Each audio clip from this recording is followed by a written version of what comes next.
The room was silent except for the low hum of the air system. Kim Jae stared at the data screen, his eyes tired. He had read the same paragraphs 100 times. In 12 hours, history would happen. In 12 hours, the ship from the stars would land, and he would have to speak for all of Earth. His office was small and plain. A picture of his family was on the desk. His wife and 2 sons smiled under a cherry blossom tree. It felt like a picture from another life, a more peaceful one. He looked away, back to the work.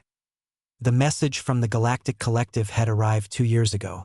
It was a complex mathematical signal, a star map pointing to a meeting place near Mars. Humanity's best scientists, like Park Soo-min, had worked day and night to build a simple reply. They sent greetings, basic math, and a peaceful invitation. To everyone's shock, a detailed answer came back.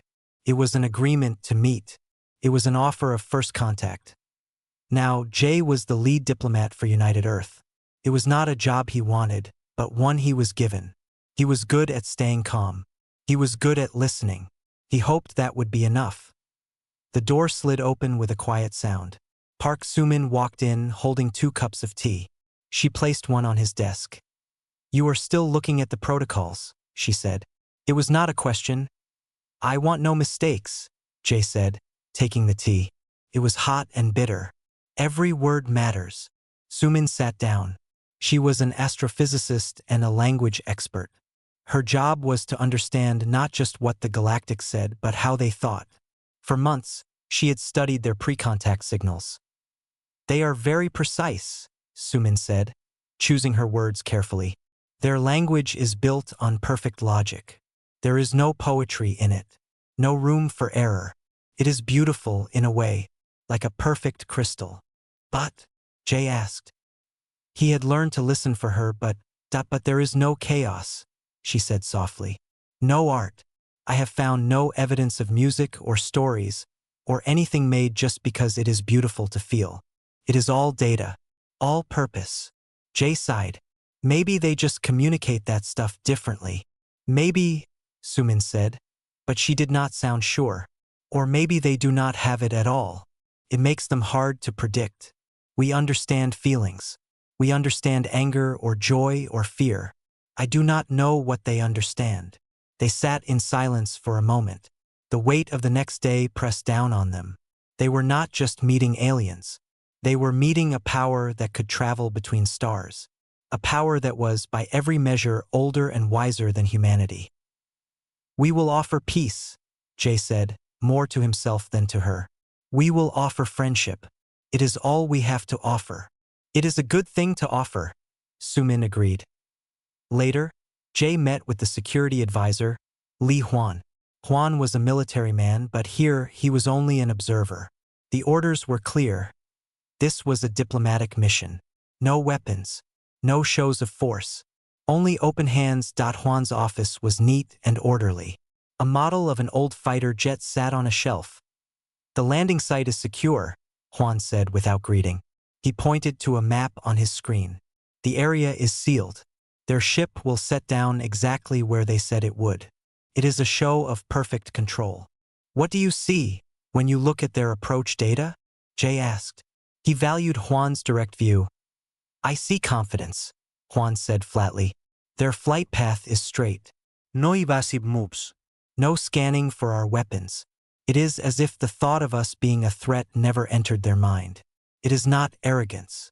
It is assumption, like a man walking through a field, not worrying about the grass." Jay understood. The Galactics did not see them as equals. How could they? Humanity had just begun to step into space. "Your job is to make them see us as more than grass," Hwan said, almost reading his thoughts. "Good luck." The night was short. Jay did not sleep much. He watched the news screens. The world was holding its breath. In cities everywhere, people gathered. Some prayed. Some celebrated. Most just watched, hoping for a better future, afraid of a worse one. The morning came, clear and cold. Jay put on his formal suit, a simple dark gray. He met the rest of the team. Soo-min was there, wearing a smart jacket, her data tablet in hand. Hwan stood to the side, wearing a simple uniform without rank or medals. His face was a calm mask. They took a quiet shuttle to the landing zone, a wide, flat plane specially prepared. A large platform stood at one end for the human delegates. The air was still. Cameras from every nation were pointed at the empty sky. At exactly the agreed time, a point of light appeared high above. It grew quickly. There was no sound at first. Then, a deep, quiet hum that vibrated in Jay's chest. The ship was a smooth silver disk. It was not huge, but it moved with a grace that human technology could not match. It slowed and descended, landing on the plane without a dust cloud. As if the very air obeyed it. A door opened on the side. A ramp extended, touching the ground. Then, they came out. Ambassador KTH was tall, very tall. Its body was long and slender, covered in a silvery, seamless suit. Its head was smooth with two large, dark eyes. It had no nose, just small slits, and a thin, straight line for a mouth. It moved slowly, gracefully. 3 other similar beings followed behind it. They walked down the ramp and stopped a short distance from the human platform. Jay took a deep breath. This was it. He walked forward, his team behind him. He stopped at the speaking stand. The world was watching. Ambassador KTH, Jay said, his voice amplified and clear. On behalf of the people of Earth, I welcome you to our world. We have looked to the stars for generations with wonder. Today, that wonder is answered with friendship. We offer you our peaceful greetings. There was a moment of silence. A small device on KTH's chest glowed. A voice came out. It was calm, clear, and without any feeling. It spoke perfect English. Greetings, Kim J, representative of Earth. I am KTH, first ambassador of the Galactic Collective. We have observed your world. We have heard your signal. The collective is pleased by your orderly response. We come with an offer of grand inclusion. Jay felt a wave of relief. They were pleased. It was a good start. We are honored by your offer, Jay replied. Humanity's greatest wish is to learn, to grow, and to find its place in a peaceful universe. We seek partners in that journey. KTH's head tilted slightly. The large dark eyes seemed to take in everything. Your words are noted. The journey you speak of is long. The collective has walked it for many cycles. We have brought order to chaos. We have brought stability to the galaxy. Your species is young, vigorous, but also chaotic. The grand inclusion is a process. It begins with an assessment. An assessment of what? Jay asked politely. Of compatibility, KTH said. The translated voice was still neutral. Of your society's structure. Of your biological and technological harmony with galactic standards. It is a necessary step. For your protection, and for the stability of the whole. It sounded reasonable. Standard procedure for advanced club of civilizations. We understand, Jay said, nodding. We are ready to be open with you. We have nothing to hide but our hopes. Hope is not a quantifiable metric, KTH stated. It was not unkind. It was just a fact. We will begin the harmonization assessment soon. Our teams will need access to your population centers, your historical records, your infrastructure. Of course, Jay said. We will provide every assistance. The formal meeting continued. There were more speeches. Words of peace and future cooperation were exchanged. Gifts were given. Humans gave a data crystal containing Earth's music, art, and literature. The Galactics gave a crystal of their own, containing what they called foundational knowledge. Basic scientific principles far beyond human understanding. As the event ended, KTH approached Jay directly. The alien was close now. Jay could see the fine details of its silvery skin. There was no smell. Your world is very green, KTH said. Your people are numerous. There is much energy here, and much disorder. The assessment will bring clarity. We look forward to it, Jay said. Smiling his diplomatic smile, KTH did not smile back. It just gave a slow blink of its large eyes. Then it turned and walked back to its ship with its team. The ship lifted off later, silently, heading to a station it had built in high orbit. The first contact was over. It was a success. The news channels exploded with celebration. Peace, partnership, a new age for humanity. Jay walked back to the shuttle, his team around him. The crowd's cheers were distant. They took our art gift, Sumin said quietly, walking beside him. Yes, Jay said, but they did not give us art. They gave us a textbook, she said. Jay looked at her. He felt the same strange feeling in his stomach. It had gone well. Perfectly, in fact. So why did he feel like he had just taken a very important test and had no idea if he passed or failed? They are just different, Sumin, he said. We cannot expect them to be like us. Peace requires understanding difference. I know, she said, but she was looking at the sky where the silver ship had vanished, her brow slightly furrowed. I just wonder what their idea of harmony really is. Jay did not have an answer. He got on the shuttle, ready to report the good news to the world. They had attempted peace. The first step was over. He pushed the unease down, telling himself it was just the stress of the day. They had reached out, and the galaxy had not pushed them away. That was what he believed. That was what he had to believe. For now. The assessment began a week later. The Galactic Collective did not send soldiers or diplomats for this work. They sent evaluators. They arrived in small, silent shuttles that spread out across the world. Kim Jae and Park Soo-min were assigned to follow a team in Seoul. Their job was to help, to explain, to smooth things over.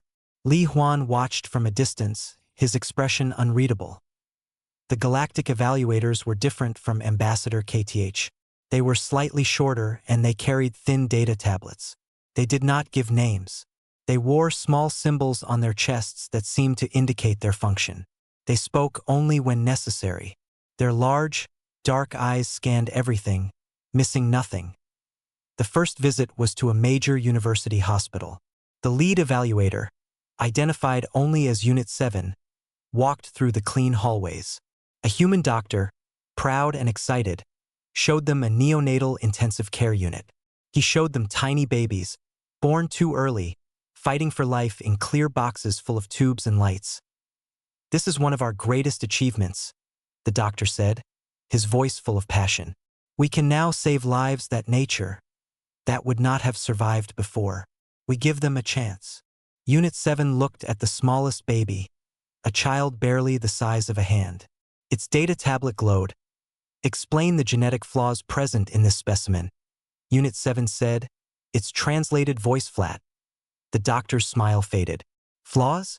This is a premature infant. Its systems are underdeveloped. It is not a flaw, it is a stage of growth. The genetic scan indicates a high probability of developmental irregularities, Unit 7 stated. In the collective, such a combination of genes would not be allowed to proceed to term. The resource expenditure for a low-probability outcome is inefficient. The room went cold. The doctor stared, his mouth open. Jay stepped forward quickly. What Unit 7 may not understand, Jay said, keeping his voice calm, is that for us, every life has inherent value. The effort, the resource expenditure, is a measure of our compassion. Unit 7 turned its head to Jay. Compassion is an emotional response. It is not a factor in biological efficiency. This unit notes a cultural attachment to inefficiency. They moved on, leaving the doctor standing there, pale and silent. Sumin walked beside Jay, her jaw tight. The next stop was a bustling street market in the old part of the city. The smells of food were strong. Colors were bright. People shouted, laughed, and bargained. Music played from a small speaker. It was chaotic, noisy, and full of life. The evaluators stopped at the edge. They watched. Their heads moved, following the movement of the crowd. This is a distribution node for nutrition? Asked another evaluator, Unit 12. It is a market, Sumin explained. People buy and sell food, goods. They interact. It is social and economic. The layout is illogical, Unit 12 said. The paths are not optimal. The sound levels reduce communication clarity. The variety of similar goods is redundant. A centralized distribution center would be 97.3% more efficient. But this is about more than efficiency, Sumin tried. It is about community. Choice. The experience.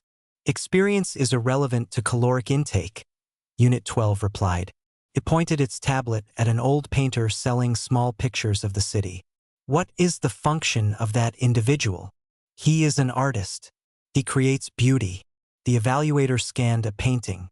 It is a non-functional reproduction of visual data. The technique is inconsistent. The biological unit is aged. This productivity is near zero. Why is it here? Jay felt a heavy feeling grow in his chest.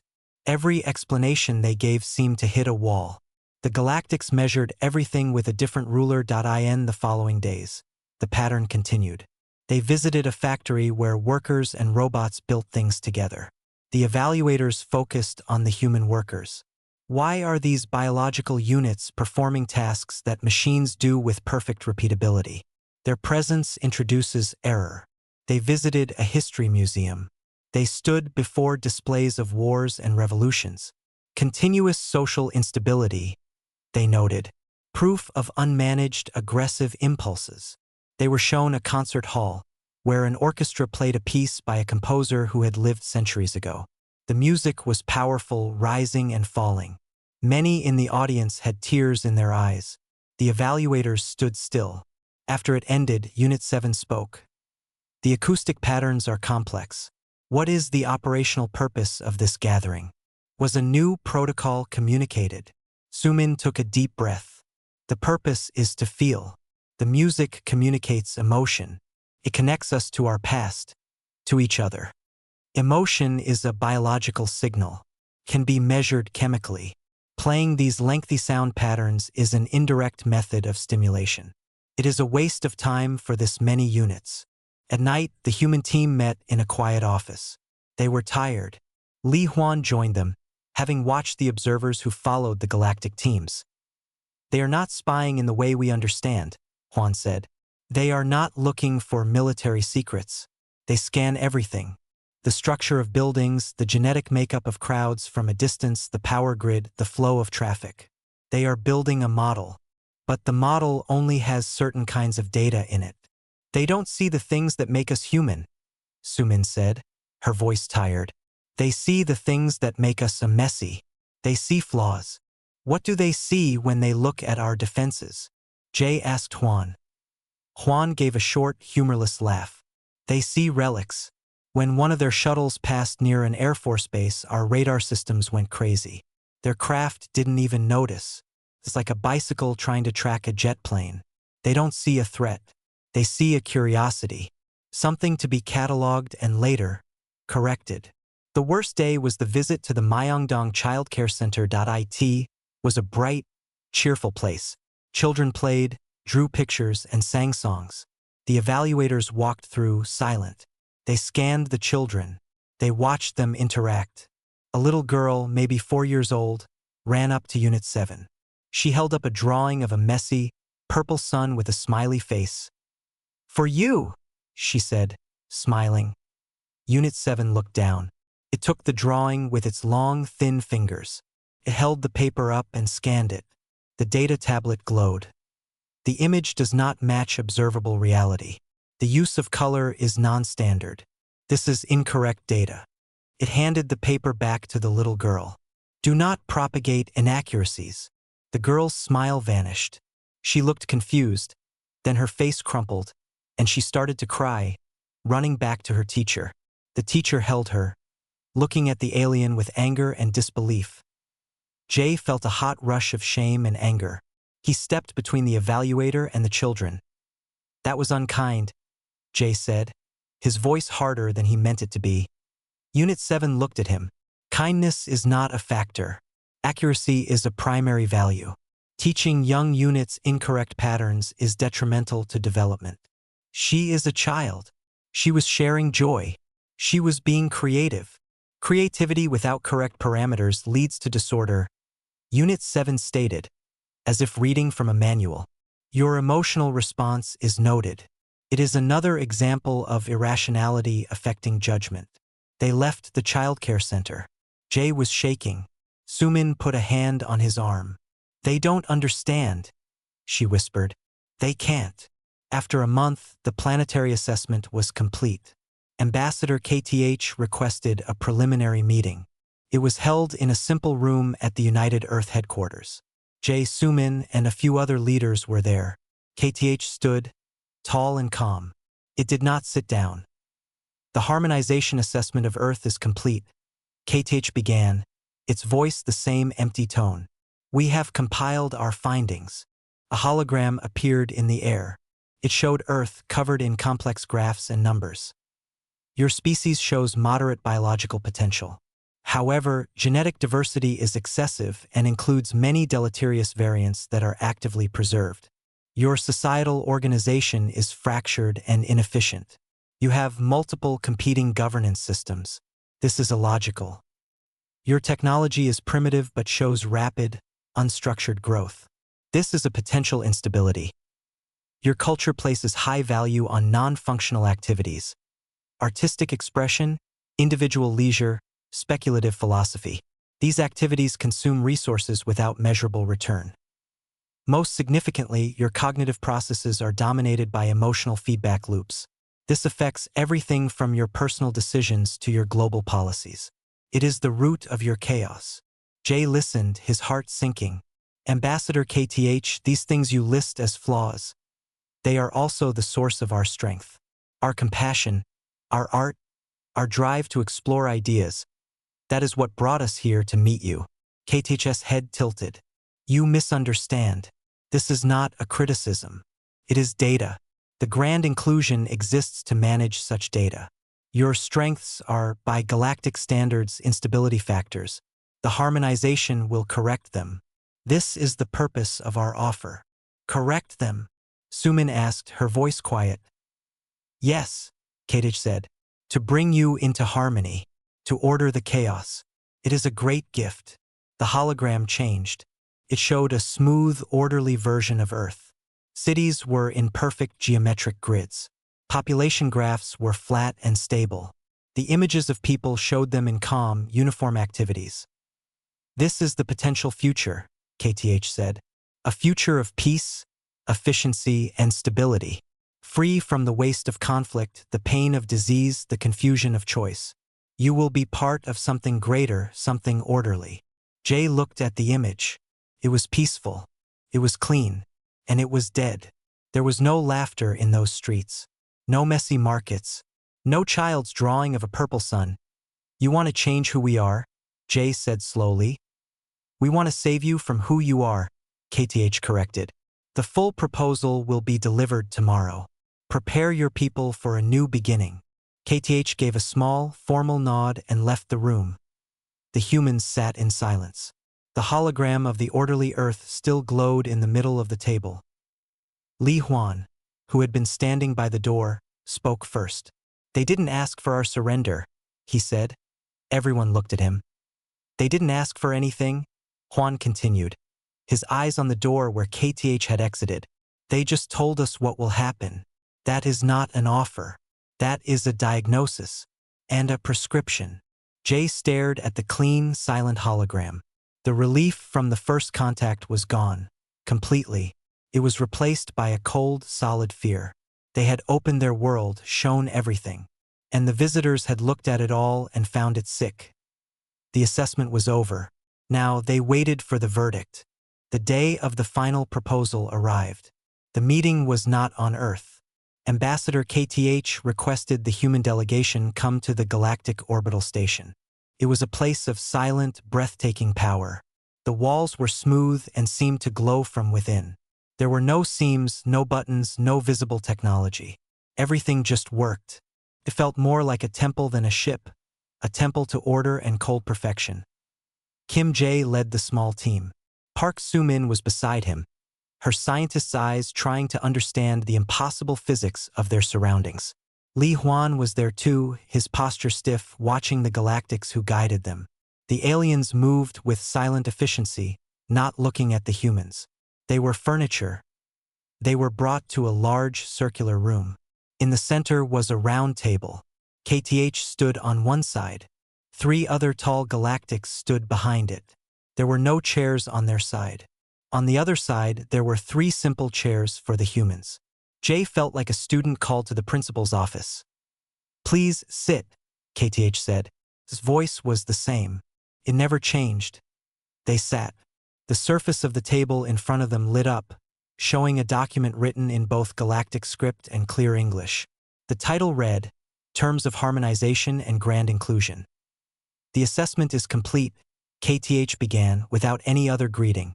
"The Galactic Collective, in its wisdom, offers a path to salvation for your species. These are the terms for your inclusion into a managed, stable future." Jay looked down at the document. His eyes moved over the bullet points. The words were clean, logical, and horrible. Point 1. Population stabilization. Current human population, 9.8 billion. Optimal sustainable population for Earth under collective management, 1.5 billion. Reduction to optimal level to be achieved within 2 standard galactic cycles, approximately 3 Earth years. Methods will be humane and painless. Jay's breath caught in his throat. He heard Su-min make a small, choked sound next to him. You would remove 8 billion people?" Jay asked, his voice barely a whisper. "Correct," Kadich said. "Your planet is overburdened. This is the root of much strife and environmental damage. The reduction is the first step to health." Point 2. Genetic harmonization. The human gene pool exhibits excessive and detrimental variants. A standardized genomic template will be created. All future offspring will be aligned to this template. Existing populations will be gradually adjusted via medical intervention to reduce discordant traits. Reproduction will be managed by collective systems to ensure optimal outcomes. "You want to stop us from having children? You want to change our DNA?" Su-min said, her scientific mind revolting at the scale of it. "We wish to correct inherent flaws, to eliminate disease, irrational aggression, and cognitive inefficiencies. You will be healthier, more uniform, more peaceful." Point 3. Societal restructuring. All current political and economic systems will be dissolved. Earth will be administered by a galactic governor. Labor and resources will be allocated with maximum efficiency based on collective needs. Individual choice in career, residence, and consumption is redundant and will be phased out. Point 4. Technological control. All independent research and development will cease. Your technology base will be frozen at its current level, with exceptions for necessary maintenance. Advanced technology will be provided by the collective as needed for your managed roles. This prevents unstable technological growth. Jay kept reading, his heart pounding in his ears. It went on. All art, all music, all literature not approved for its calming utility would be archived. History would be edited to remove divisive narratives. The concept of nations, of cultures, would be erased. Earth would become a quiet, productive garden. A farm. A zoo. He finally looked up. Kadich was watching him, its dark eyes unblinking. "This is not an offer of partnership," Jay said, his voice stronger now, filled with a cold clarity. "It is an offer of survival," Kadich replied. "Left alone, your species will follow its historical pattern. You will exhaust your resources. You will wage wars with ever more powerful weapons. You will go extinct or worse, spread your chaos to the stars. We prevent this. We bring order. This is the highest form of peace." "This is not peace." Jay stood up, his chair scraping on the floor. "This is extinction with extra steps. You are asking us to stop being human. Being human, as you define it, is the problem," KTH said, still calm. "Your definition includes greed, violence, sentimentality, and waste. We are offering you a better definition." Li Huan spoke for the first time, his voice low and hard. "And if we refuse this generous offer?" KTH turned its head slowly towards him. For the first time, Jay saw something in its manner. Not anger, not threat. A faint confusion, as if Huan had asked what would happen if he refused to breathe. Refusal is illogical. It is choosing a painful, chaotic end over a structured, peaceful future. The offer is for your benefit. Refusal would force the collective to implement these terms unilaterally. for the safety of the galactic whole. That would be less orderly, more disruptive. We do not wish for that. The threat was finally out in the open. It was not shouted. It was simply stated as a fact of the universe. Agree or be forced. Jay felt the weight of every human life on his shoulders. He thought of his sons. He thought of the little girl with her purple drawing. He thought of the messy, noisy, beautiful, struggling, glorious world below. He looked at the document again. Then he looked straight at KTH. Ambassador KTH, the people of Earth have fought and bled and dreamed for thousands of years to become who we are. We are not perfect. We are flawed. We feel too much, we want too much, we make terrible mistakes. But those flaws are tied to everything good in us. Our love is deep because we know loss. Our art is beautiful because we know pain. We reach for the stars because we are not content with a clean, quiet cage. He took a deep breath. The room was utterly silent. We thank you for your offer, but on behalf of humanity, I must refuse. The words hung in the air. KTH stared at him. The other galactics behind it were still as statues. The silence stretched. Jay wondered if they would kill them right there. Then KTH spoke. The translated voice finally had a very slight change. A tone of profound, weary disappointment. You refuse harmony. We refuse eradication, Jay said. It is the same thing, KTH said. You cling to your disease and call it life. This is the irrationality we must correct. The hologram on the table vanished. KTH took a step back. Your refusal is noted. The collective will now act to secure the stability of this sector. You will be returned to your planet. Prepare your people for the consequences of their choice. The meeting was over. The galactic escorts appeared at the door, waiting to lead them out. The ride back to the shuttle bay was silent. The walk to their small ship was silent. They boarded and the airlock sealed behind them. Only when they were alone, when the engines hummed and the station began to shrink behind them, did anyone speak. Juan was looking at the scan data from the station's docking bay. They didn't even scan us for weapons on the way out, he said quietly. They don't think we're a threat. They think we're a problem to be solved. Like a pest infestation. Sumin had her head in her hands. 8 billion people, she whispered. They talk about it like pruning a tree. Jay looked out the viewport at the beautiful blue-green planet below. His home.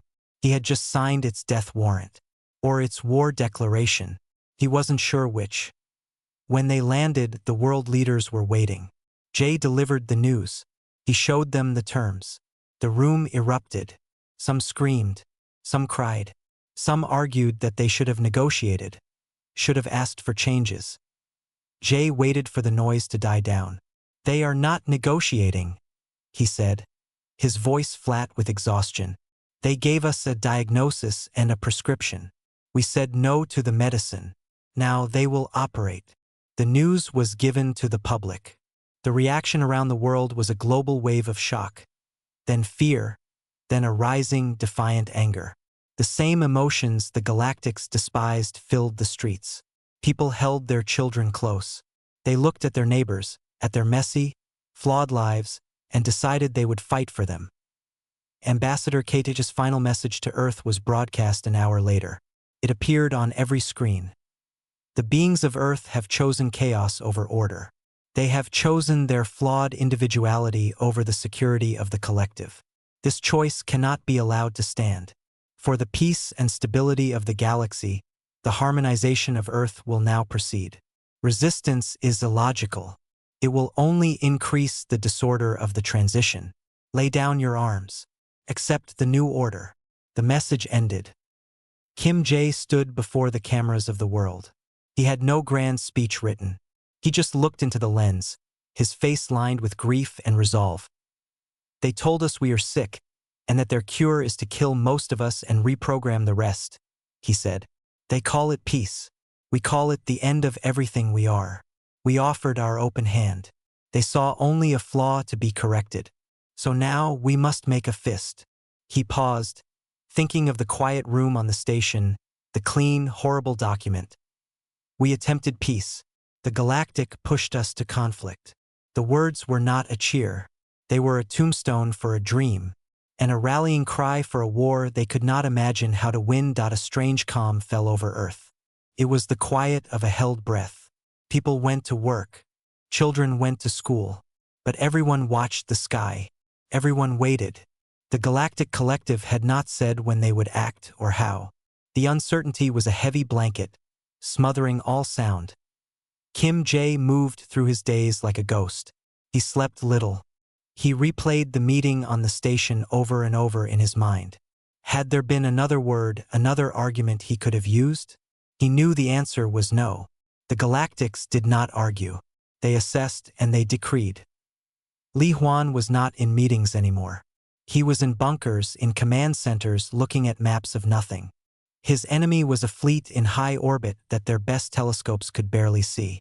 His weapons were bullets and missiles against ships that ignored physics. He gave orders, but they felt like playing a war game where all your pieces were made of paper. Park Sumin buried herself in data. She had saved every scrap of communication, every scan from the evaluator's tablets, every frequency the Galactics used. She was looking for a pattern, a weakness, a clue, not for war but for understanding. Maybe if they understood, they could find a way to talk again. She found only perfect, cold logic. 5 days after the refusal, the demonstration happened. It was midday in the Pacific Ocean. A galactic ship, a smooth, teardrop-shaped vessel no bigger than a bus, descended from orbit. It did not broadcast a warning. It simply stopped, hovering 1,000 feet above the empty ocean, far from any land or ship. Then, it fired. There was no beam of light, no explosion of fire. The sea below the ship simply changed. A perfect circle, a mile wide, turned mirror flat and still. Then it vanished. A cylinder of water from the surface down to the deep ocean floor was gone. Just gone. In its place was a hole, a smooth-walled, empty shaft leading down into the dark. The ocean rushed in to fill it, creating a temporary whirlpool that churned with terrifying power. Then, high above, the missing cylinder of water appeared. It hung in space for a moment, a massive, shimmering pillar. Then, with impossible precision, it was scattered. It turned into a fine mist that sparkled in the sunlight and gently rained back down over a huge area. The ship left.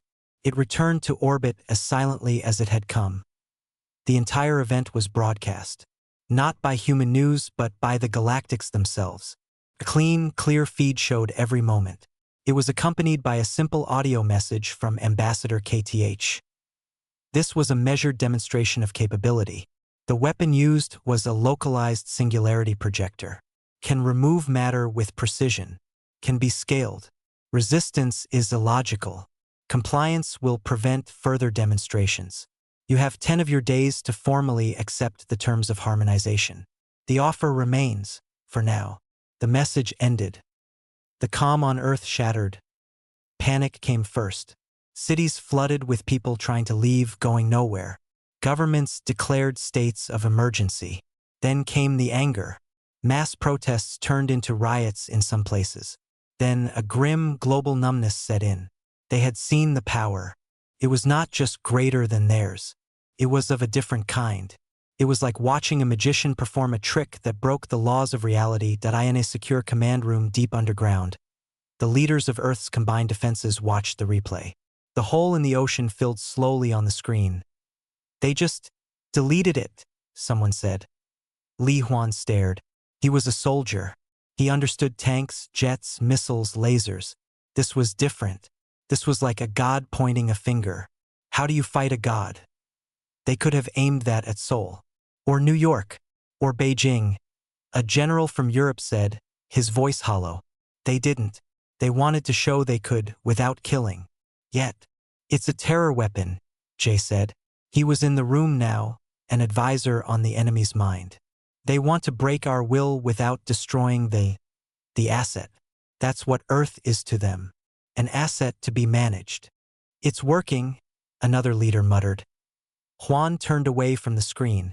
He looked at the faces around the table, pale in the blue light. They gave us a deadline. 10 days. What happens in 10 days if we say no again? No one answered. Later, Juan found Jay and Sumin in a small side room.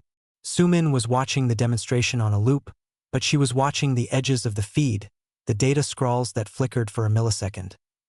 What are you looking for? Juan asked. A mistake, Sumin whispered. An inefficiency. They are perfect, but nothing is perfect. Their perfection is their culture. To show waste is a flaw. So they collected the water. They didn't just destroy it. They scattered it as rain. That was aesthetic. A show of perfect control. So, Jay said, rubbing his eyes. So, they care about the show, she said, finally looking up. Her eyes were tired but sharp. The singularity is clean. No radiation, no shockwave, just removal. Perfect for a measured demonstration. But it must use immense power. To create and control a tiny black hole, even for a second, the energy cost is unthinkable. Juan crossed his arms. You think their weapons have a limit? Everything has a limit, Sumin said. They wouldn't use this as a standard weapon. It's for shows, for precise cuts. For war, they would use something else. Something more efficient for large targets.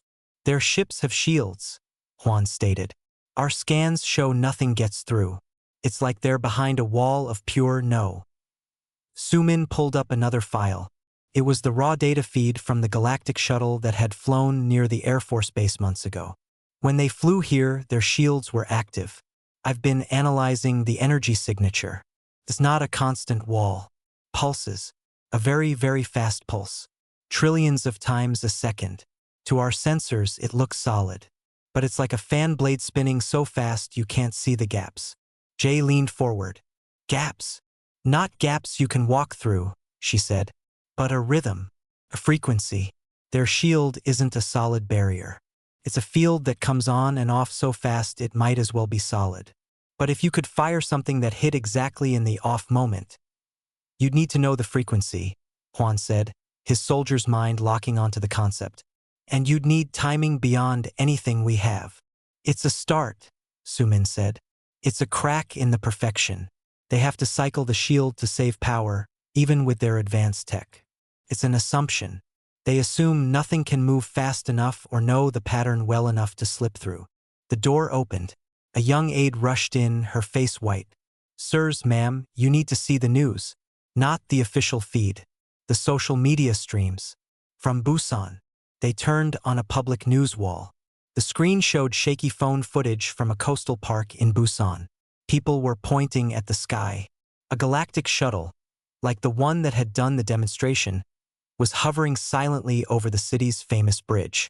It wasn't doing anything. It was just there, hovering. A silent, dark teardrop against the blue sky. Then, a man in the park, his face twisted with rage, raised a hunting rifle. He took aim at the shuttle. He fired. The bullet would have done nothing. It would have vaporized against the shield. But it never got the chance. A pinpoint of light flashed from the shuttle. It was so fast it was almost not there. The man with the rifle vanished. There was no sound. One moment he was standing. The next, he was a fine red mist that settled on the grass around a small, perfectly round hole in the ground. The shuttle didn't move. It continued to hover, as if nothing had happened. The message was clearer than any broadcast. Any aggression, any resistance will be met with instant, total, and personal deletion. We do not wage war. We prune. Jay felt sick. He thought of the man's anger, his fear. He thought of the utter indifference of the response. Li Huan watched the shuttle on the screen. His hands were clenched into fists at his sides. They're not just giving us a deadline, he said, his voice like stone. They're conditioning us. They're showing us that fighting back is not just hopeless. It's fatal in the blink of an eye. They're training us to be docile. Sumin looked away from the screen back to her data. The crack in the perfection seemed so small now. What was a shield frequency against this? Against a power that could decide, from orbit, that you should stop existing. That night, Jay made a broadcast of his own. He didn't talk about fighting. He didn't talk about winning. He talked about the man in Busan. He talked about the hole in the ocean. They have shown us their power, Jay said to the camera, to a world holding its breath in the dark. They can erase a man. They can erase a mountain. They believe this will teach us that we are nothing. He paused, looking straight into the lens. But a man with a rifle looked at a god and fired. He was wrong to think his rifle could hurt it.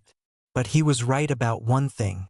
It is better to die standing, flawed and free, than to live forever on your knees in a clean, quiet cage. He didn't give orders. He didn't declare war. He just stated a fact. They have pushed us to a conflict, not of our choosing, but it is here. We must now decide, each of us, what we are willing to be at the end. When he finished, the room was silent. He didn't know if his words helped or hurt I in her lab. Park Soo-min heard his words. She looked at the shield frequency data, at the tiny, rhythmic pulse hidden in the perfection. It wasn't a weapon. It was a whisper. She opened a new file. She titled it, ProjectFanblade.it. Was a very small start. But it was all they had. The deadline counted down in the corner of every screen on Earth. 7 days left. The world became two places. On the surface, there was a terrified quiet. The galactic shuttles would appear, hovering over a city for an hour, then vanish. No one shot at them anymore. People looked up, their faces pale, and then looked away. It was the quiet of an animal waiting for the vet's needle. Underground, in bunkers and linked labs across the planet, there was a different kind of quiet. It was the quiet of frantic, desperate work. Park Soo-min's discovery of the shield frequency was the only thread they had to pull. She worked in a lab buried under a mountain in Switzerland. With her was Choi Eun-ji, a young engineer who had been working on adaptive radar systems. Eun-ji had sharp eyes and fingers that seemed to think for themselves as they worked on circuitry. The pulse is not just fast, Soo-min explained, her voice echoing in the cold room. Lines of alien data glowed on her screen. It's variable. It changes in a complex pattern. It's not a simple on and off. It's a dance. But it is a pattern. They have to be able to predict it for their own systems to work together. There is a key. Eun-ji nodded, chewing on the end of her stylus. So we find the key. Then we make a key of our own. A key that unlocks their shield for a microsecond. And then we hit them in that microsecond, said Li Huan, who had just entered the room. He brought the cold, practical air of a soldier into the space of theory. With what? A bullet? A missile moves too slow. By the time it reaches where the gap was, the shield is back 1 trillion times over. Eun-ji turned to another screen. Not a missile. A cloud. Think of it like rain. You don't aim one raindrop at one fan blade. You throw a bucket of water at the fan. Some of it will get through. She pulled up schematics for standard human railguns and point defense lasers.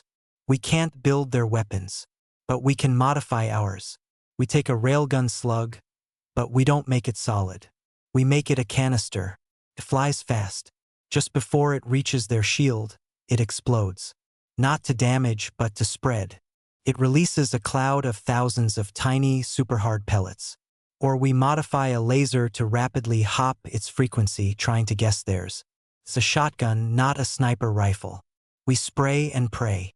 Praying is not a strategy, Huan said, but he was looking at the schematics with intense focus. It's the only one we have, Soo-min said quietly. It uses their own assumption against them. They assume no enemy can match their speed or know their pattern. So they don't guard against an enemy who throws noise at the problem. Huan finally nodded. Make it. Test it. We have 6 days. The project was named Nalga, the Korean word for wing, but also for the flapping of a bird, a small, fast, fluttering thing that might find a gap. While they worked on a way to hit the enemy, Jay worked on the enemy's mind. He requested, and to his surprise was granted, one final communication channel to Ambassador KTH. It was audio only. Ambassador KTH, Jay began, his voice steady. I ask you one final time to reconsider. There is another path. We can be a partner species, not a managed one. We can learn your ways, but you must also learn ours. There is value in what you call chaos. KTH's reply was not immediate. When it came, the translated voice held that same weary tone. Kim Jae. You are repeating emotional arguments. You speak of value as if it is a feeling. Value is measurable. Your species measures its value in art, in stories, in individual achievements. We measure value in stability, in continuity, in the absence of suffering. Which is more valuable? A galaxy free of war, or a single painting? You can have both. Jay insisted, hearing the desperation in his own voice. No, Kadich said, simple and final. One requires the other to be controlled. Your painting is born from the struggle you call life. The struggle is what creates the instability. You cannot keep the painting and destroy the fire that forged it. You must choose. You have chosen the fire. We will now put it out. You are making a mistake, Jay said, his hand clenched on the desk. You think you are gardeners pulling weeds. But we are not weeds. We are a different kind of plant altogether. Tear us out, and you unbalance a garden you do not understand. Sentiment, KTH said. Your time is almost up. The Grand Fleet moves into position. When the deadline passes, the harmonization will begin. Individual cities that resist will be removed. As the man in Busan was removed. It will be orderly. It will be sad, but it will be necessary. This is our final communication. The channel went dead. Jay sat in the dark. He had failed. Again. The door opened, and Sumin entered. She had heard the exchange. They don't want partners, she said. They want pets. Well-behaved, quiet pets. They're going to start with the cities. Jay whispered 0.3 days before the deadline. The first Nalga prototype was ready. It was not a spaceship. It was a modified heavy railgun mounted in a remote desert test site. Its target was a dummy shield emitter, built to pulse based on Sumin's best guess of the galactic frequency pattern. It was a guess, a hope. Li Huan watched from a bunker. Choi Eun-ji gave the order to fire. The railgun slammed with a deep thump. The canister, sleek and ugly, shot across the desert. Before it hit the invisible shield wall, it burst. A cloud of tungsten pellets, each no bigger than a pinhead, sprayed out. Sensors watched. The shield flickered, a distortion in the air. For a single, captured moment on the high-speed camera, a handful of pellets made it through. They struck the dummy emitter behind the shield, pocking its surface. The room was silent. Then, a technician whispered, "It worked. It scratched the paint," Huan said, his voice flat. "Through a shield we built ourselves based on a guess. Against a real galactic cruiser, it would be nothing. The cloud would be too slow. Their real shield rhythm is 1,000 times more complex." Oni's shoulders slumped. Sumin stared at the data. The flicker. The pattern was there, but it was like trying to catch smoke with your bare hands. "We need the real pattern," Sumin said. "We need a sample. From them." Huan looked at her. "How?" "They're shuttles. When they hover, they scan. They're gathering last-minute data. Their shields are active, but at a low level. If we could get a probe close enough, fire something harmless at it, and record the shield's exact response." "It's suicide," Huan said. "The moment we act, they'll delete the probe, and probably the city underneath it." "Not if we do it where they don't expect it," Jay said. He had entered the room, his face grim. "Not on Earth." Everyone looked at him. "The Mars Observation Outpost. It's small. Just 20 people. The Galactics have ignored it. It's not a military threat. It's a scientific station. They might not be watching it as closely." Huan considered it. "We'd need to get a Nalga launcher to Mars. In 3 days." Impossible. "The Challenger," Eun-ji said suddenly. "The new robotic supply ship. It's on the pad in French Guiana. Its engine is rated for a fast Mars transfer if it flies empty. We can strip it, pack it with the prototype. We send the firing codes from here." It was a mad plan. A desperate, stupid plan. They did it. The world leaders, teetering between surrender and despair, approved it because it was the only action anyone could propose. The Challenger launched in the dead of night. carried a single, modified railgun and a suite of the most sensitive scanners ever built. As it raced toward Mars, the deadline on Earth expired. Ambassador KTH's final message broadcast everywhere. The time for choice is over. The harmonization of Earth begins now.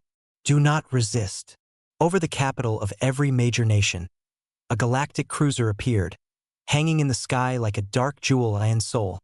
The ship hovered silently over the government district. A voice, calm and terrible, echoed from the sky. Disband your governing councils. Order your populations to gather at designated processing points. This is your only instruction. From the bunker, Li Huan watched the feed. He had no armies to send. He had only one order to give, to a robotic ship approaching Mars. Wait, he said into the comms. Wait for the right moment. They were waiting for a miracle. A quiet, technological miracle. On the screens, they saw people in the streets of Seoul, looking up. They were not gathering. They were linking arms. They were singing, a slow, old song of defiance. The galactic ship above them glowed with a soft, blue light along its underside. It was the same light from the demonstration over the ocean. The blue light under the galactic cruiser pulsed, a gentle, beautiful warning. In the bunker, Li Huan's knuckles were white. Kim Jae watched the street feed from Seoul, seeing the faces of his people turned upward, singing into the shadow of the ship. Park Soo-min's eyes were locked on a different screen, the telemetry from the Challenger, still hours from Mars. They're going to do it, a technician whispered. They're going to delete the government district. No, Huan said, his voice cutting through the tense air. He wasn't looking at Seoul. He was looking at the system map. Not yet. It's a threat. They want the surrender first. They want it clean. His soldier's mind saw the logic. A demonstration on an empty ocean was one thing. Deleting the heart of a city full of living, defiant people? That was messy. It was not the orderly transition they wanted. It was a last resort. He was right. The blue light faded. The cruiser remained, a silent, hovering monument to their power. Across the world, the same scene played out, a global, silent standoff. But the harmonization had begun. In less defended places, the galactic shuttles descended. They landed in fields, on highways, in parks. Ramps extended, and tall, silent figures emerged. They were not soldiers. They were administrators. They carried devices that projected holographic signs in every language. Processing for relocation. Comply for order. Where local police or brave civilians tried to block them, the response was instant and terrible. A pinpoint flash. A person or a vehicle vanished, leaving only a smooth hole. There was no battle. There was only erasure. The bunker was flooded with reports. A town in Nigeria, gone quiet after a shuttle landed. A processing center being set up in rural India. The world was being carved up, not with explosions, but with a chilling, surgical precision. We can't fight them here, Huan said, his jaw tight. Every engagement is a loss. We're giving them nothing but martyrs. He turned to the comms officer. The Challenger. Status. Approaching Mars orbital insertion. The galactic fleet is focused on Earth. We detect only one small patrol vessel near the planet. Soo-min looked up from her calculations. It's a logistics ship. Tender. The shields will be active but simple. It's perfect. If we're going to try, it has to be now. Huan nodded. He gave the order. It was not a grand speech. It was a series of codes and confirmations. On the screen, the ungainly Challenger ship, loaded with its one crude weapon, fired its thrusters to intercept the distant, sleek galactic tender. All scanners recording, Soo-min said, her fingers flying over her keyboard. Every ounce of data. This is our one shot. Back on Earth, the reports grew worse. A broadcast from a fleeing journalist showed a galactic shuttle in a small European city. People were being funneled through arches that scanned them. Those flagged for immediate genetic correction were led away, calmly, by other humans who had been given simple armbands. Collaboration had begun. It was the most painful sight of all. Jay felt a numbness worse than fear. This was the victory of efficiency. This was the order KTH promised. It was working. Mars engagement in 60 seconds, the comms officer said. Everyone in the command bunker turned to the secondary screen. A visual from the Challenger showed the Galactic tender, a long, elegant ship like a silver needle, moving slowly against the rust-red backdrop of Mars. They've seen us, the officer said. No hostile reaction. They're ignoring us.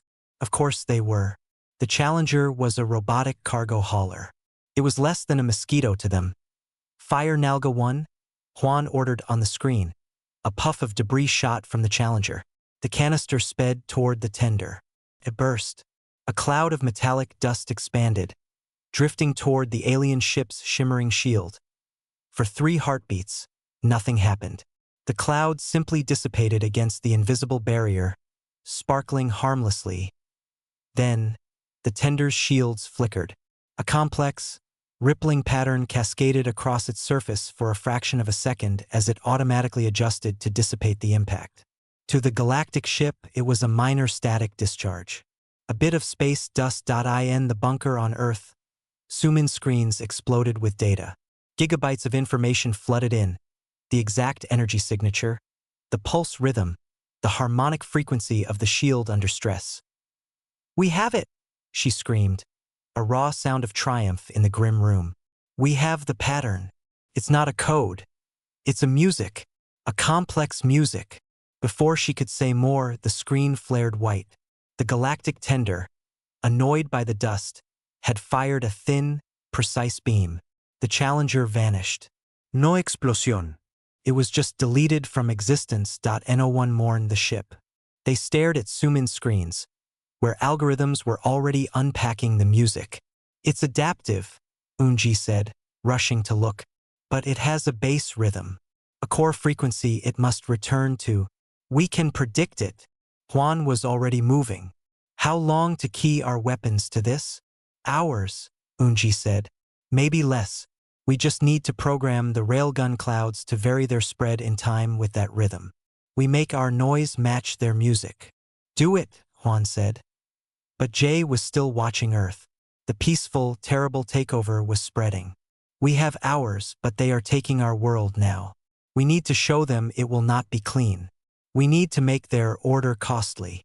An idea, desperate and ugly, formed in Juan's mind. He looked at the global map. The Galactic fleet was dispersed, enforcing order. Their mothership, the command vessel, hung in high orbit over the Pacific, a hub of cool authority. "We don't attack the shuttles on the ground," Juan said slowly. "We can't win there. We attack the command ship. We throw our one punch, not at their hand, but at their face." "With one railgun?" Jay asked. "With everything," Juan said. "Every ship we have. Every missile silo, every orbital platform that can still fire. We reprogram them all with Unji's frequency pattern. We don't aim to kill. We aim to hurt. We aim to make a scar on their perfect ship." It was a suicide mission. Every human ship that rose would be targeted and deleted. But for a few seconds, they might get a cloud through. The orders went out. Across the planet, in hidden silos and buried bases, technicians worked furiously to upload the new firing protocols. Pilots climbed into ancient fighters, knowing they were flying to their deaths. 2 hours later, it began. It was not a coordinated military strike. It was a swarm, an angry, ragged, global swarm. From continents, old intercontinental missiles, retrofitted with Nalga-style dispersal warheads, streaked into the sky. From what was left of coastal defenses, railgun batteries fired salvos of canisters into space. A handful of brave pilots in space-capable fighters shot upward from mobile launch pads. The Galactic fleet reacted with board efficiency. Beams of light flickered from the cruisers over the cities. Missile vanished. Fighters were erased mid-ascent. It was a slaughter, but they were not all aiming for the cruisers over cities. Most were aiming higher. For the mothership, the void around the sleek command vessel became a storm of human debris, clouds of pellets, chaff, and shrapnel, pulsing in the strange, stolen rhythm. The mothership's shield shimmered like a pond in a hailstorm. For 30 seconds, nothing. Just the silent deletion of humanity's last weapons. Then, a miracle born of statistics and overwhelming, desperate volume. A cloud from a dying Russian missile, spreading at exactly the right moment, synced with the shield's base rhythm. 100 tungsten pellets slipped through the microscopic gap. They struck the mothership's hull near its stern. They did not pierce it. They scarred it.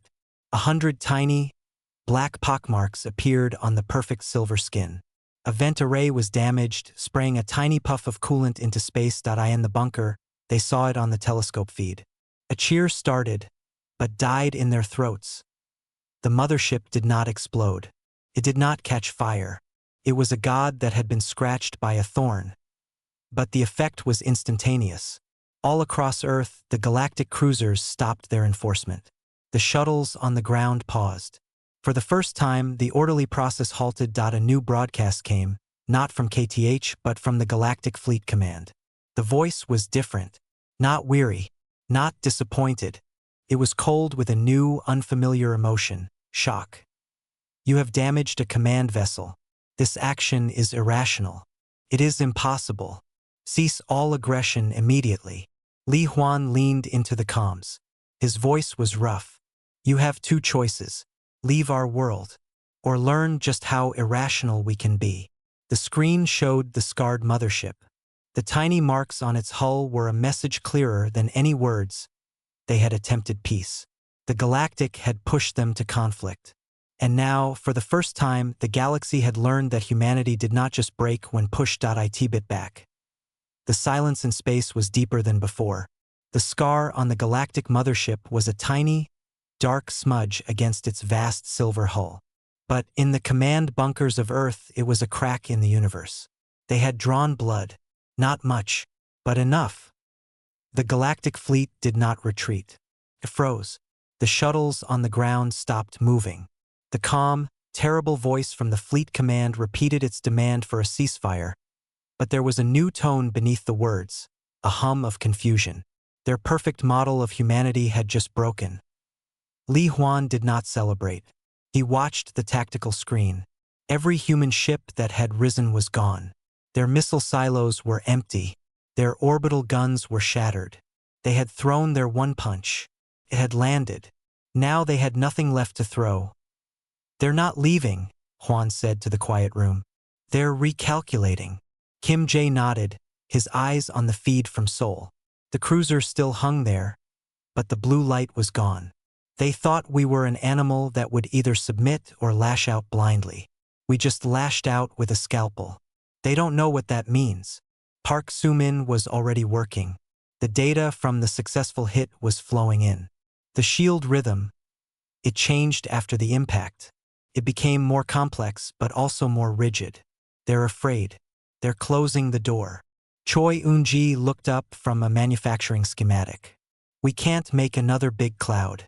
We have no more rockets. But we can make the clouds smarter. Smaller. We need to build more Nalga launchers on the ground. They'll target them as soon as they fire. But if we have hundreds everywhere, it's a war of attrition we cannot win, Huan stated. They have one ship. We have a planet. But they can delete a city a day until we are gone. Then we make the cost of deleting a city too high, Jay said softly. Everyone looked at him. We don't defend the city. We defend the idea. We make sure that if they remove Seoul, the scar on their ship is the last thing every human sees. We turn every street, every building into a message. The message is, we will mark you. It was not a military strategy. It was a psychological one. It was all they had left. A new signal came in. It was from Ambassador KTH, requesting a direct channel with Jay. The room held its breath. Jay took the call, audio only. Kim Jae. Keda's voice was there, but the weary patience was gone. It was replaced by a sharp, analytical coldness. Your species has performed an improbable action. We defended our home, Jay replied. You have escalated chaos. You have proven your instability is not just social but technological. You adapt weapons with illogical speed. This is a galactic-level pathogen. We are not a disease, KTH. We are a people. You tried to cure us of ourselves. We refused the cure. The diagnosis remains, KTH said. The treatment must now be more aggressive. The collective cannot allow a chaotic, violent species with rapid weapons adaptation to exist uncontained. The original harmonization terms are withdrawn. A chill went through Jay. Withdrawn? Was it possible? KTH continued. A new directive is in effect. The Earth is now classified as a sterilization zone. The population will be reduced to 0. The biosphere will be preserved for later study and reseeding. The fleet will begin planetary cleansing in 24 of your hours. Jay's blood turned to ice. They weren't going to manage them. They were going to wipe them out. Completely. Because they had fought back. You would kill every man, woman, and child because we scratched your paint? Jay's voice trembled with rage. No, KTH said, its tone perfectly logical. We would remove a dangerous and unpredictable vector because it has demonstrated both the capability and the will to threaten galactic stability. The scratch is proof. This is no longer about order. It is about quarantine. The channel closed. The silence in the bunker was absolute. The word hung in the air. Sterilization. Sumin broke the silence. Her voice was hollow. They're not conquerors. They're gardeners. And we're a blight they've decided to burn out. Juan slammed a fist on the console. Then we make the burn cost them the whole garden. He turned to the global comms. All remaining forces. All cells. This is the final order. You are not to protect territory. You are not to save lives. Your only mission is to scar the ships. Hit them with anything you have. Nails, rocks, radio bursts tuned to their frequency. Throw it all. Make them remember that we were here. The final 24 hours were a nightmare of quiet preparation. There were no more grand speeches. People hid their families, kissed their children goodbye, and went to work building crude launchers in basements and garages. Unji's frequency patterns were broadcast openly, a gift to the world. Instructions on how to build a dispersal canister from a pipe and scraps of metal spread across the internet. Humanity's last invention was a way to say I was here. Jay asked to be taken to the surface. He went to a park in Seoul not far from the hovering cruiser. He stood under its shadow. He made no broadcast. He simply stood there, a small figure looking up at the immense machine. He wanted them to see. He wanted them to know that the thing they were about to delete was not afraid. The galactic fleet began to move. The mothership, Scar and all, backed away to a higher orbit. The cruisers over the cities rose to join it. They were grouping, forming a pattern, a net around the world. They're going to fire from orbit, Juan said in the bunker. A wide area singularity field. It will pass over the surface and scoop everything alive away. How long? Sumin asked. Minutes. On the surface, alarms began to wail. The final warning. In the park, Jay felt the vibration in the air. He looked up. The cruisers were glowing, a soft, interconnected web of blue light building between them. Then, from every corner of the Earth, the last of humanity fired back. It was not a military salvo. It was a global spit in the eye, a firework of defiance. Homemade rockets fizzed into the sky from backyards. Railguns welded onto trucks fired canisters of ball bearings. Radio towers blasted the disruptive frequency. Most of it disintegrated harmlessly in the atmosphere. Some of it reached low orbit. The galactic shields shimmered under the pathetic assault. It was no real threat, but it was noise. It was chaos. It was the opposite of everything they stood for. High above, the networked blue light reached its peak. The sterilization pulse was ready. At that exact moment, Park Sumin, watching the harmonic data, saw it. A flaw. Not in the shield, but in the weapon. To fire a synchronized pulse across the whole fleet, their ships had to link their systems. For a split second, their individual shield rhythms had to harmonize perfectly into one single, simple frequency. A conductor's beat for the death of a world. Now! She screamed, typing frantically. Every emitter, hit them with the base frequency. Now! It's a window. Every remaining human transmitter, every jury-rigged device. switched to the single, pure tone that was the root of all their shield music. It was not an attack. It was a note. A single, screaming note broadcast directly at the fleet at the moment of its greatest coordination. The networked blue light flickered on the mothership's bridge. Systems designed for perfect order received a massive burst of their own core harmonic. It was like a symphony hearing its first note played back 1,000 times louder. For a nanosecond, the firing sequence stuttered. The sterilization pulse fired, but out of sync. Instead of a clean, sweeping wave, it was a twisting, chaotic spiral. It touched the atmosphere over the Atlantic, and a continent-sized whirlpool of air and cloud was silently pulled into space before the system automatically shut down. The galactic fleet reeled. The perfect network was broken. Alarms they had never heard sounded on ships that had never known failure in the park. Jay felt a monstrous wind pull at him, then stop. He saw a vast, swirling scar in the sky over the ocean. They had failed to sterilize the Earth. They had only wounded it. The galactic ships hung in disarray. Then, one by one, their engines glowed. They turned. They began to move away, not in formation, but in a kind of stunned, orderly retreat. A final communication came to Jay's personal device. It was KTH. "You have not won," the ambassador's voice said. It sounded different, not cold, not logical. It sounded damaged. "You have proven you cannot be managed. You have also proven you cannot be easily removed. You are now classified as a persistent anomaly. The collective will quarantine this sector. No ship will enter. No signal will leave. You will remain on your world, with your chaos. You are alone." Jay looked at the retreating lights in the sky. "You came to give us peace. You gave us a cage instead. You built the cage with your own hands," KTH said. "You chose to be monsters who would rather die free than live in peace." "We chose to be human," Jay said. "You just never understood what that meant."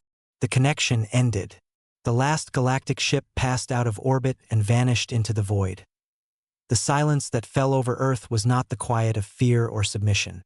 It was the silence of a battlefield after the enemy has withdrawn. It was broken, painful, and alive in the bunker. Li Huan slowly sat down. They were safe, and they were utterly, completely alone in the dark. Park Sumin looked at the data screens, now showing only stars. "We beat them back." "No," Huan said, staring at the scarred sky on the monitor. "We just made it too expensive for them to finish the job. They've put us in a box and thrown away the key." On the surface, Kim Jae watched the sun rise over a broken, free world. The air still carried the strange scent of ozone and emptiness from the wound in the sky. People began to emerge, looking up, not at enemies, but at the quiet, indifferent stars they had attempted peace. The galactic had pushed them to conflict. And in the end, the conflict had no winner. Only survivors, in a quiet corner of a galaxy that now wanted nothing to do with them. They were alone with their flaws, their art, their love, and their terrible, beautiful freedom. It was all they had ever wanted. And it felt like the emptiest victory in the world.